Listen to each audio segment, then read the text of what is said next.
لا إله إلا الله لا إله إلا الله الكريم ونحن على ذلك لمن الشاهدين والشاكرين رب اشرح لي صدري ويسر لي أمري واحلل عقدة من لساني يفقهوا قولي اللهم أرنا الحق حقا وارزقنا اتباعه وارنا الباطل باطلا وارزقنا اجتنابه آمين يا رب العالمين إن الله وملائكته يصلون على النبي يا أيها الذين آمنوا صلوا عليه وسلموا تسليما اللهم صل على سيدنا ومولانا محمد وعلى آل سيدنا ومولانا محمد بعدد كل معلوم لك اللهم بارك على سيدنا ومولانا محمد وعلى آل سيدنا ومولانا محمد بعدد كل معلوم لك محترم حضرات، یہ سورہ اعراف کی ایک آیت مبارکہ میں نے آپ کے سامنے تلاوت کی ہے۔ اللہ تبارک و تعالیٰ نے انسانوں کو دو گروہوں میں تقسیم فرمایا کہ فریقاً ہدا، ایک گروہ وہ ہے جسے اللہ نے ہدایت دی ہے، وَفَرِيقًا حَقَّ عَلَيْهِمُ الضَّلَالَةُ، اور دوسرا گروہ وہ ہے کہ جس کے اوپر اللہ کا فیصلہ کہ ان کو اللہ نے گمراہ کر دیا ہے، ان پر گمراہی مسلط ہو گئی ہے، چسپاں ہو گئی ہے۔ دوسرا گروہ وہ ہے۔ اس دوسرے گروہ کی دو خصوصیات اللہ نے یہاں بیان فرمائی۔ پہلی خصوصیت بیان فرمائی کہ انہم اتخذوا الشیاطین اولیاء من دون اللہ،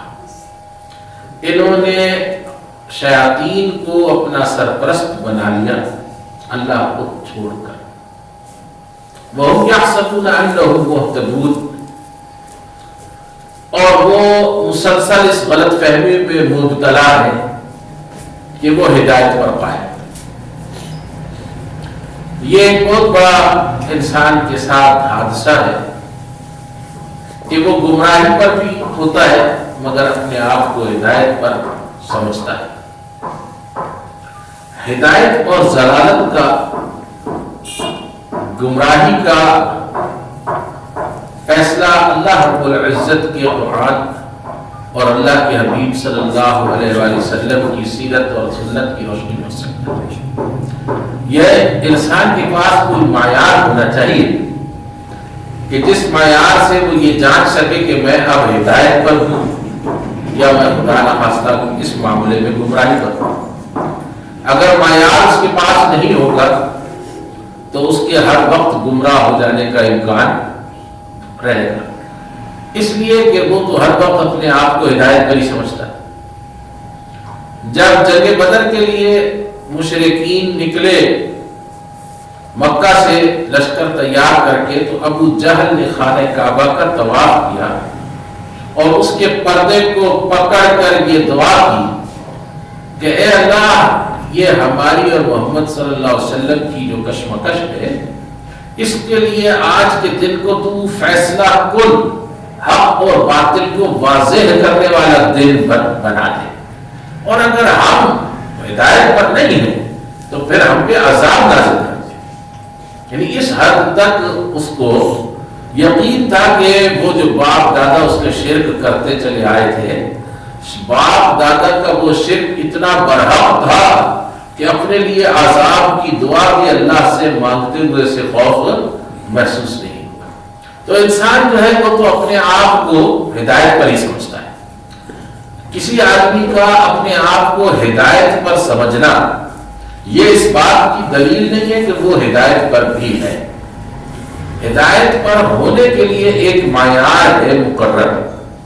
اس معیار مطلوب کے مطابق اگر وہ قول اور عمل میں ہے تو وہ ہدایت پر ہے، اگر اس کا قول اور عمل اس ہدایت کے اس معیار مطلوب کے خلاف ہے تو وہ گمراہی پر ہے۔ سب سے پہلے انسان کو اس بات کا ادراک ہونا ضروری ہے، اس کے بغیر وہ ہدایت پر قائم رہ ہی نہیں سکتا۔ ہدایت پر قائم رہنے کے لیے ایک لازمہ ہے کہ وہ اس بات کو تسلیم کر لے کہ معیار میرے اندر نہیں ہے، معیار میرے باہر ہے۔ انسان کے اندر ایک کسوٹی ضرور ہے جو انسان کو حق اور باطل میں، صحیح اور غلط میں امتیاز پہچاننے کے لیے اللہ نے دی ہے، اس کو ضمیر کہتے ہیں۔ لیکن انسان اپنے ضمیر کو سلانے میں کامیاب ہو جاتا ہے، اپنے ضمیر کی آواز کو دبانے میں کامیاب ہو جاتا ہے، اور بھی اس کے ساتھ بہت سی چیزیں لگی ہوئی ہیں، جیسے نفس ہے، شیطان ہے، یہ ساری چیزیں انسان کو گمراہ کرتی رہتی ہیں۔ تو ایک باہر ایک ہدایت کا ایک معیار اللہ رب العزت نے بھیجا ہے، اور اسی معیار کے مطابق جو آدمی ہے وہ ہدایت پر ہے، اور اس معیار کے خلاف جو ہے وہ ہدایت سے باہر ہے۔ یہ ایک مختصر سی بات ہے۔ اب بات جو ہے وہ یہ ہے کہ جو لوگ گمراہ ہیں ان کی گمراہی جو ہے اس کو اللہ تبارک و تعالیٰ نے ایک خاص علامت کے ساتھ منسوب کیا ہے کہ گمراہ کون ہے۔ فرمایا کہ انہم اتخذوا الشیاطین اولیاء من دون اللہ، یہ وہ لوگ ہیں کہ جنہوں نے اللہ کے سوا اولیاء بنا لیے ہیں، پکڑ لیے ہیں۔ ہم تو ولی کہتے ہیں ولی اللہ کو، یہاں پر ولی کا لفظ ولی اللہ کے معنوں میں استعمال نہیں ہوا، یہاں پر ولی کا لفظ سرپرست کے معنوں میں استعمال ہوا ہے۔ یہاں پر ولی کا لفظ اس ہستی کے بارے میں استعمال ہوا ہے جس کا انسان کو سہارا ہوتا ہے، جس کی ٹیک ہوتی ہے، جس کے بارے میں انسان کے دل کے اندر یہ بات پائی جاتی ہے کہ میں کسی مشکل میں پڑوں گا تو اس کی مدد میرے کام آئے گی، اس کو جو ہے وہ عربی زبان میں ولی کہتے ہیں۔ اسی لیے جب شادی بیاہ کے موقع کے اوپر عورت چونکہ کمزور ہے تو عورت جو ہے اس کی طرف سے ایک ولی کا تقرر کیا جاتا ہے، تو ولی سے مراد وہ ہستی ہوتی ہے کہ جو مشکل وقت میں عورت کے کام آئے، اس کو ولی کہتے ہیں۔ اور یہی وجہ ہے کہ فقہ کا ایک دوسرا مسئلہ بھی ہے، اور وہ یہ ہے کہ عورت میں ولی ہونے کی صلاحیت نہیں پائی جاتی، ولی صرف مرد ہو سکتا ہے، خواہ وہ ولی اقرب ہو یا ولی ابعد ہو، لیکن ہوگا وہ مرد۔ عورت کی ولی اس لیے نہیں ہو سکتی کہ ایک کمزور عورت دوسری کمزور عورت کی کمزوری کو کیسے دور کرے گی، ٹھیک ہے؟ اس لیے ایک کمزور ہو تو دوسرا طاقتور ہوگا تو اس کی کمزوری دور ہوگی۔ تو یہی بات جو ہے یہ اللہ سبحانہ و تعالیٰ نے یہاں پر بیان فرمائی ہے کہ انہم اتخذوا الشیاطین اولیاء من دون اللہ، انہوں نے اللہ تبارک و تعالیٰ کو چھوڑ کر شیاطین کو اپنا ولی بنا لیا۔ ولی بنانے کا مطلب یہ ہے کہ اپنا سرپرست بنا لیا، اپنا جو ہے وہ سہارا بنا لیا۔ اب یہ اللہ غیر اللہ کے سہاروں پر جینے والے یہ جو ہے یہ گمراہ ہے۔ جس کا دل اللہ کے ساتھ جڑا ہوا ہے، جس کے دل کا سہارا اللہ ہے، جو اللہ سے امید رکھتا ہے، جو اللہ کا خوف رکھتا ہے، جو اللہ پر بھروسہ کرتا ہے، جو اللہ تبارک و تعالیٰ سے مانگتا ہے، جو مشکل میں اللہ پہ نظر رکھتا ہے، وہ ہدایت پر ہے۔ اور جو آدمی مشکل پڑتی ہے تو غیر اللہ کی طرف دیکھتا ہے، جب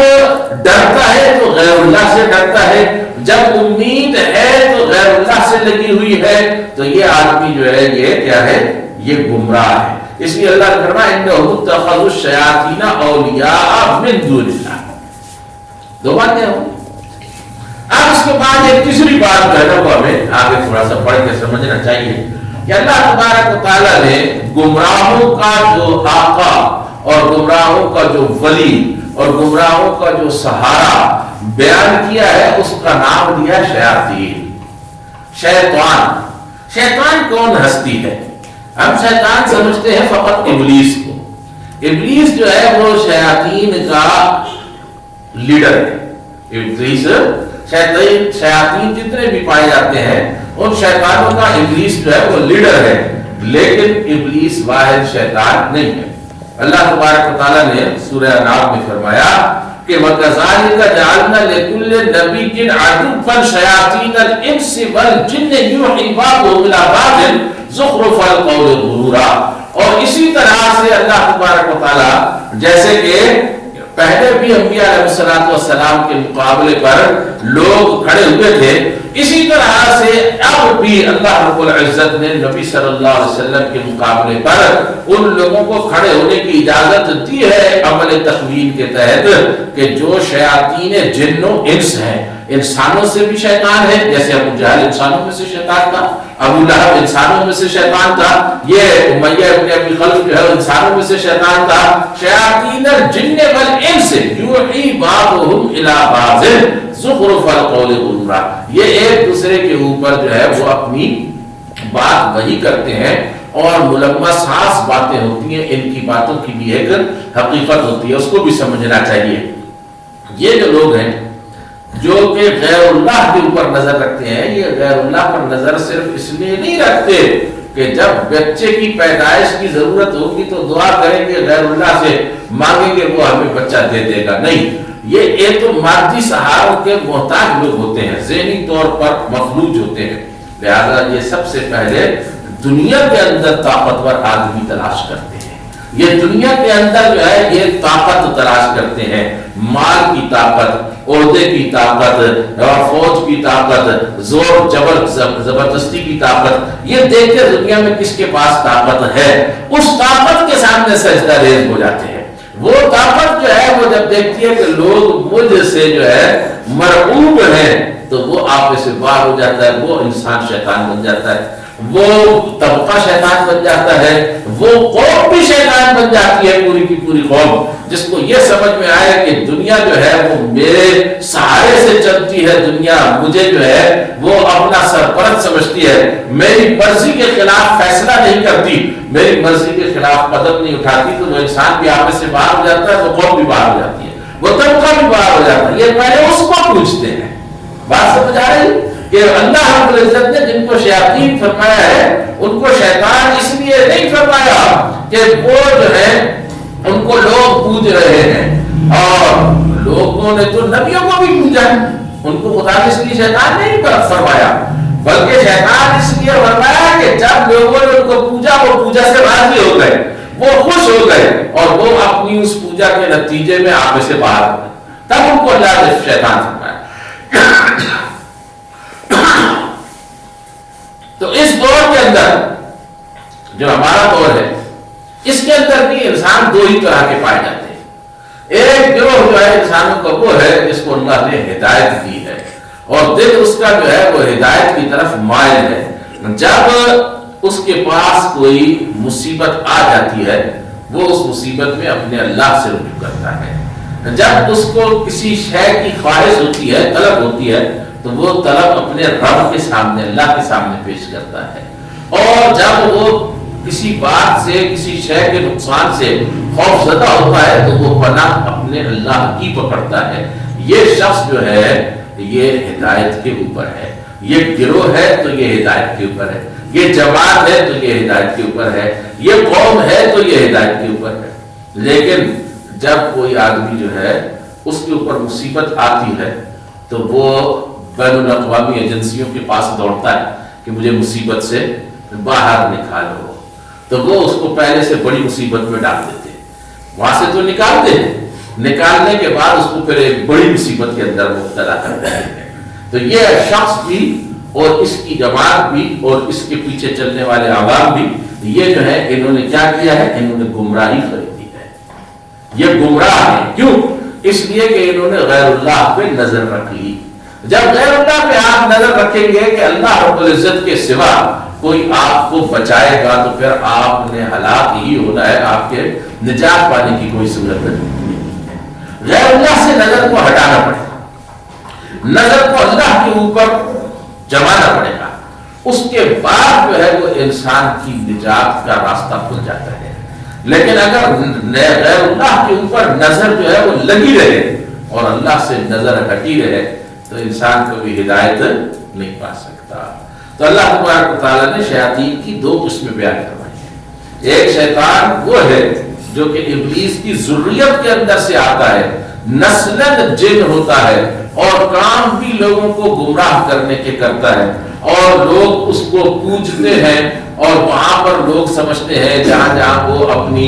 جو ہے نا وہ دکھاتا ہے کرشمہ سازیاں، تو وہاں لوگ سمجھتے ہیں کہ یہاں پر کوئی بہت بڑی ہستی ہے، کوئی بہت بڑی طاقت ہے، کوئی بہت بڑی روحانی جو ہے نا وہ یہاں پر دولت ملنے والی ہے۔ یہ زمین یہاں سے کل رات کو میں نے ہلتے دیکھی تھی، کل میں نے یہاں پر روشنی دیکھی تھی، کل یہ ایسا ہوا تھا کہ یہ پورا درخت ہے نا اس کے اوپر جو ہے وہ آسمان سے وہ پتنگے اتر رہے تھے نور کے اور روشنی لگی ہوئی تھی۔ لوگ وہاں جانا شروع کرتے تھے، لوگ وہاں جا کر جو ہے نا وہ منتیں مرادیں ماننا شروع کرتے تھے۔ پھر اس کے بعد لوگ وہاں کے اوپر غیر اللہ کو پکارنا شروع کرتے تھے۔ وہاں پر پھر اس آدمی کا نام بھی دریافت کر لیتے ہیں کہ یہاں پر کون سی بزرگ ہستی تھی، اور ایک آدمی آ کر بتاتا ہے، خواب سناتا ہے کہ میں نے خواب میں دیکھا فلاں بزرگوں نے مجھے ہدایت کی ہے کہ یہاں پر میں دفن ہوں، یہاں پر جو ہے نا کسی قسم کی بے ادبی تم نے نہیں ہونے دینی، تمہاری ذمہ داری ہے۔ وہاں کے اوپر وہ دیوار لگا کے چولہا پھیر کے وہاں پر پھر اپنی کارروائی شروع کر دیتا ہے۔ وہ کماتا رہتا ہے، لوگ لٹاتے رہتے ہیں،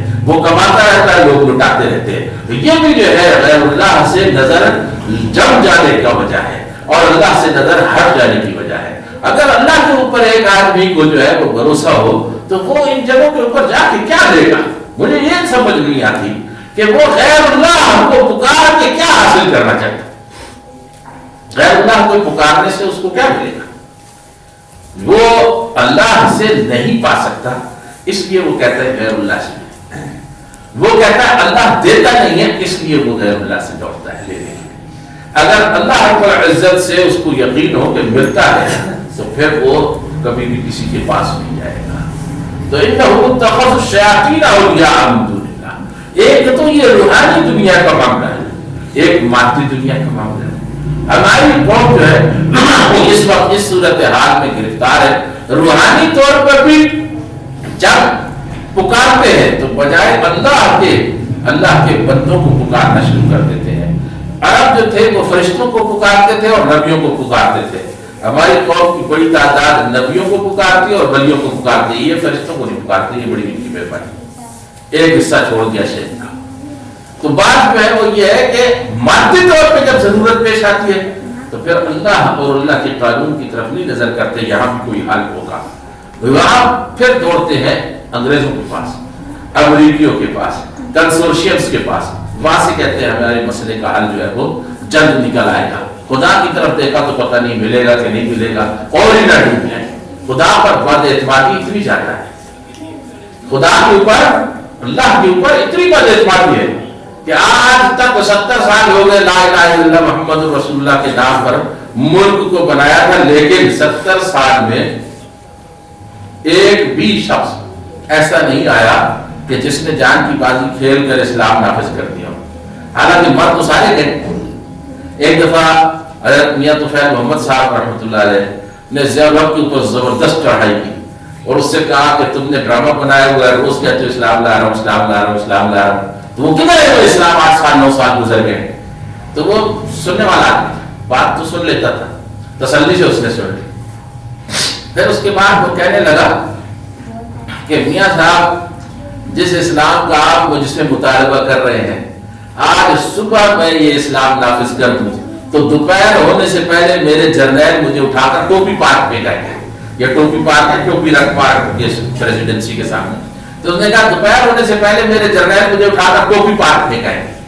تو بات پہ یہ ہے کہ جان پر آدمی کھیلتا ہے اور کہتا ہے کہ بھائی جان تو دینی میں نے خدا ہی کو ہے، تو وہ پھر اسلام کے کام آ جاتا ہے۔ ورنہ وہ اسلام کی خواہش جتنی بھی رکھے، ہو سکتا ہے اس کے دل میں بہت خواہش مجھ سے زیادہ ہو، آپ سے زیادہ ہو، لیکن خواہش سے اسلام نہیں آتا، عزم سے اسلام آتا ہے۔ تو وہ ہوا یہ کہ وہ بڑھ گیا اس کے 2 سال کا، یا تو پھر وہ ہمیشہ رہتا نا، یا تو وہ ہمیشہ رہتا 2 سال اس کو زندگی خدا نے مزید دی ہوئی تھی، وہ 2 سال وہ تخت پر گزارتا یا تختے کے انتظار میں جیل کے اندر گزارتا، خدا کے یہاں کامیاب جاتا۔ تو اسی طریقے سے بے شمار اور لوگ ہیں جو آئے ہیں 70 سال کے اندر، لیکن ان میں سے کچھ لوگوں نے نام بھی لیا اسلام کا،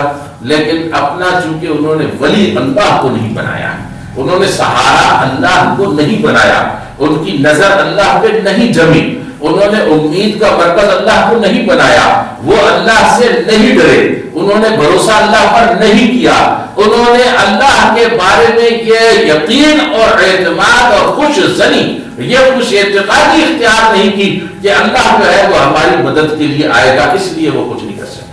اور نہ ہی آئندہ بھی کبھی کوئی شخص کچھ کر سکے گا۔ یہ بھی میں آپ کو بتاؤں، جب تک کہ وہ غیر اللہ سے نظر کو ہٹا کے اللہ کی نظر کو جمائے گا نہیں۔ بس کامیابی میری زندگی کی، آپ کی زندگی کی، انفرادی زندگی کی، اجتماعی زندگی کی کامیابی کا راز صرف ایک اور ایک ہے، اور وہ اس کے سوا کچھ بھی نہیں ہے کہ نظر کو اللہ پر جما دینا ہے، غیر اللہ سے ہٹا دینا ہے۔ اور اگر نظر اللہ سے ہٹ گئی اور غیر اللہ پر لگ گئی، پھر انسان نہ دنیا میں کامیاب ہو سکتا ہے نہ آخرت کے اندر کامیاب ہو سکتا ہے۔ پھر اس کے مقدر کے اندر وہ ٹھوکے ہیں جن کا ذکر اللہ تبارک و تعالیٰ نے فرمایا یہاں پر کہ فریقاً ہدا، ایک گروہ کو اللہ نے ہدایت دی ہے، وفریقاً حق علیہم الضلالہ، اور دوسرا گروہ وہ ہے جو گمراہیوں کے اندر بھٹکتا پھر رہا ہے۔ اس کے مقدر میں گمراہی ہے، کیوں؟ اس لیے کہ انہم اتخذوا الشیاطین اولیاء من دون اللہ، اللہ رب العزت کے بجائے اس نے دوسروں کو اپنا سہارا بنایا، اس کے ولی دوسرے ہیں، اس کے اولیاء دوسرے ہیں۔ اولیاء سے مراد اولیاء اللہ نہیں، ولی کا مطلب یہاں پر ہے سہارا، آقائے ولی نعمت۔ جیسے کہ ایک جو ہے نا ملازم، وہ کسی جاگیردار کے پاس ملازم ہونا تو وہ یہ سمجھتا ہے کہ بس یہ جو ساری اس نے باغات کا، کھیتیوں کا انتظام مجھے دے دیا ہے، یہاں جتنے بھی مظاہرے میری طرح کے دیگر آباد ہیں نا، ان سب کا آقا بھی اب میں ہی بن گیا ہوں۔ تو پھر کیا ہوتا ہے، وہ اس کا سہارا پکڑ کر ان کے ساتھ جو چاہتا ہے سو کرتا ہے۔ تو اسی طریقے سے ہمارے اوپر جو لوگ مسلط ہوتے ہیں، انہوں نے پکڑا ہوا سہارا اوپر امریکہ کا اور برطانیہ کا، تو وہ جو ہے نا وہ یہاں جو کچھ بھی کر رہا ہے اس میں ان کو ڈر نہیں لگتا، کیونکہ ان کو پتا ہے کہ ہمارا آقا اس سے راضی ہے، اور جس آقا نے پوچھنا ہے اس کی طرف نظر گئی نہیں ابھی۔ جب ان کو اس طرف چلی جائے گی نظر تو ایس ایچ او جو ہے نا وہ لرس لرس کے مر جائے رات کو۔ آپ کا جو ایس ایچ او ہے، یا کوئی بھی کسی تھانے کا ایس ایچ او ہے جو کہ چور کے ساتھ چوری میں شریک ہو جاتا ہے رشوت لے کر، ڈاکو کے ساتھ ڈاکے میں شریک ہو جاتا ہے رشوت لے کر، زانی کے ساتھ زنا میں شریک ہو جاتا ہے رشوت لے کر، وہ آدمی جو ہے وہ زمین کے اوپر جتنے بھی بدکاری کے اڈے چل رہے ہیں سب کیا ایک حصے دار ہوتا ہے رشوت لے کر۔ سب لوگ اپنے ایک ایک گناہ کا حساب دے کر چوٹیں گے، یہ بدنصیب سب کے گناہوں کا حساب اپنے گناہوں کے ساتھ دے گا۔ تو جب تک اس کی نظر جو ہے یہ اللہ کی طرف نہیں لگے گی نا، اس وقت تک یہ درست نہیں ہوگا۔ اس کے درست ہونے کی صورت صرف ایک ہی ہے کہ اس کو یہ معلوم ہو جائے کہ اصل آقا کے سامنے جب میں کھڑا ہوں گا تو میرا کیا بنے گا، اور کوئی صورت ہی نہیں ہے بھائی ٹھیک ہونے کی، نہ زندگی کے ٹھیک ہونے کی کوئی صورت ہے، نہ گھرانے کے ٹھیک ہونے کی صورت ہے، اور نہ جو ہے نا وہ ملک کے ٹھیک ہونے کی وسلم کی پر درود پڑے۔ پھر میں آپ کو ایک چھوٹی سی حدیث سنا کے بات کروں گا۔ اللہم صلی علی سیدنا و مولانا محمد وعلی آل سیدنا و مولانا محمد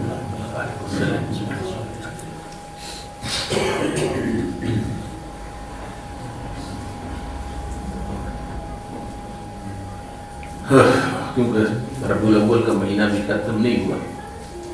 سیرت کی بات چل رہی ہے، سنت کی بات چل رہی ہے۔ یہ نبی علیہ الصلوۃ والسلام کی اصل تعلیم ہے کہ اللہ کے اوپر انسان نظر رکھے،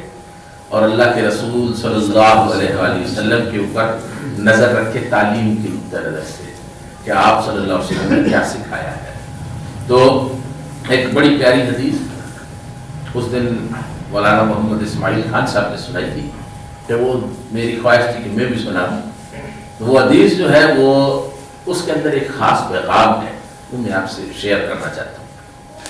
عن انس رضی اللہ تعالی عنہ قال قال لی رسول اللہ صلی اللہ علیہ وسلم یا بنی ان قدرت ان تصبح وتمسی وليس في قلبك غش لأحد فافعل ثم قال یا بنی انها من سنتی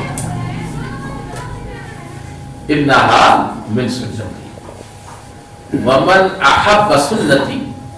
احبنی ومن احبنی کان معی فی الجنہ۔